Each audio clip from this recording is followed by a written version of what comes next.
કાર્યક્ષેત્રની નારાયણનગર સોસાયટીમાં પાણીના પ્રેશર બાબતે ઘણા સમયથી પ્રશ્ન છે, જે બાબતે વારંવાર અધિકારીશ્રીને ફરિયાદ કરવામાં આવે છે। જ્યારે ફરિયાદ કરીએ ત્યારે પાણી થોડાક દિવસ પ્રેશરથી આવે પછી ફરી એનો એ પ્રશ્ન ઉદ્ભવે છે। તો શું પાણી માટે કાયમ ફરિયાદો કરતી રહેવાની? કેમ સુરત મહાનગરપાલિકા દ્વારા કાયમી સોલ્યુશન નથી કરવામાં આવતું? જો સુરત મહાનગરપાલિકા દ્વારા અને સત્તાધીશો દ્વારા પાણી ન આપી શકાતું હોય તો પાણીનો વેરો શું કામ ઉઘરાવે છે?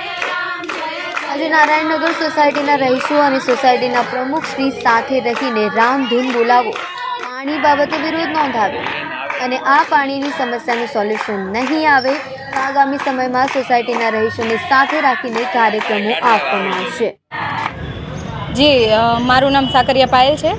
આજે અમે લોકોએ સોસાયટીના પ્રમુખ અને સોસાયટીના રહીશો સાથે અને મારા સાથી કોર્પોરેટર શોભનાબેન કેવડિયા સાથે અમે લોકોએ રામધૂન બોલાવી, કેમ કે સુરત મહાનગરપાલિકામાં જે અધિકારીઓ છે પાણી વિભાગના એને કદાચ દેખાતું નહીં હોય, સંભળાતું નહીં હોય, કેમ કે વારંવાર પાણીના મુદ્દે વિરોધ કર્યો છે કે ભાઈ અમારી સોસાયટીમાં પાણી નથી આવતું, અમારી સોસાયટીમાં પાણી નથી આવતું।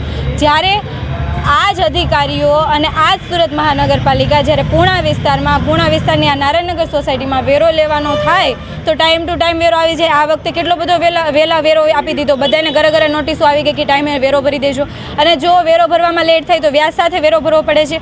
તો જે રીતના તમે વ્યાજ વસૂલો છો, જે રીતના તમે વેરો વસૂલો છો, જે પાણીનું તમે બિલ વસૂલો છો, તો એ પ્રમાણે પાણી તો આપો।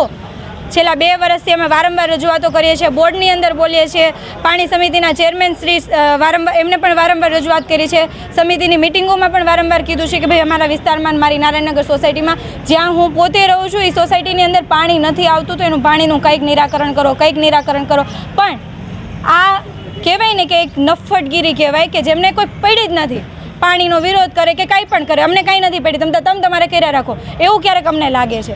એટલે આજે અમે રામધૂન બોલાવી છે અને આજે છેલ્લી વખત અમે આ ટાઈપનો વિરોધ કરીએ છીએ। પણ હવે આવનારા સમયમાં જો પાણી મારી સોસાયટીમાં નહીં આવે તો ચોખ્ખી ચેલેન્જ આપું છું, હું સુરત મહાનગરપાલિકામાં બેસી જઈશ અને આ સોસાયટીને તમારે પાણી આપવું પડશે। જો પાણી નહીં આવે તો આ નારાયણનગર સોસાયટી વેરો નહીં ભરે। અને સુરત મહાનગરપાલિકાના જે સત્તાધીશો છે, અને આ દુઃખ તો ત્યારે લાગે કે સત્તાધીશોમાં જો મેયર છે, મેયર એક મહિલા છે, એને તો ખબર છે પાણી કેટલું જીવન જરૂરિયાત છે, પાણી વગર એક કામ નથી થતું। તો જો તમારાથી, મેયરશ્રીથી કે સત્તાધીશોથી કે પાણી વિભાગના જેટલા પણ અધિકારીઓ છે એમનાથી જો અમારી સોસાયટીને, મારા વિસ્તારમાં પાણી ના અપાતું હોય તો બંગડીયું પહેરીને ઘરે બેસો, અમે જાતે અમારી સોસાયટીમાં બોરિંગ કરીને અમે પાણી મેળવી લઈશું। પણ જો તમારે વેરો જોતો હોય તો પાણી આપવું પડશે ને આપવું જ।